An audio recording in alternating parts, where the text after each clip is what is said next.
It's President's Day weekend, and that means it's the final stretch in Big East play. Huge game today here on the Big East Digital Network as the Georgetown Hoyas visit the Villanova Wildcats at Finneran Pavilion, presented by SoFi. So if the Big East tournament started today, let's take a look at how things would shake out because everybody's pretty tightly packed right now. Marquette would be the number 1 seed, but Marquette lost on the road last night at number 7 St. John's. There's Villanova right in the middle, number 5 seed, and Georgetown would be the number 8 seed in the play-in game against Creighton. And with that, we say good afternoon, everybody. Thanks so much for being with us on the Big East Digital Network.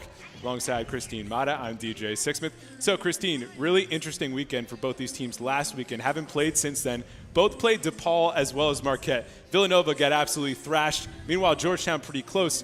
How do you think it all shakes out today for these two teams? Well, it's really interesting because when you are travel partners, your schedule looks very similar, but very different outcomes last weekend. So both teams coming off 0-2 weekends. This is a really important game. Like you said, the standings are something that both teams have on their mind. Now you're trying to line things up for March. Just one game difference between these two teams in the conference. Christine, when you think about that game in D.C., Villanova was up by 8 with under 5 to go. Ultimately, Georgetown wins. Dorothy Adamaka was a big part of that. What can she do today to get her team a win? Well, she had 17 points against Marquette. She has over 125 blocks in her career. She does a little bit of everything. She's one of the players that makes this Georgetown team go, but she's a defensive specialist. But now you're seeing all the scoring output as well, and they're going to need that from her today. Dorothy Adamaka, 4th in the conference in scoring, a career-high 28 points against Villanova in that win.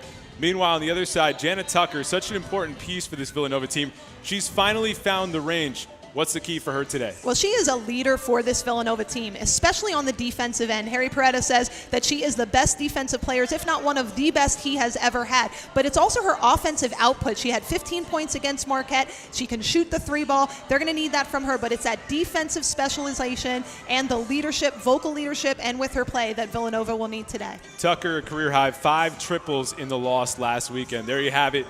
Georgetown and Villanova coming up next on Alumni Day here at the Pavilion. We'll be right back. Stay with us on the Big East Digital Network.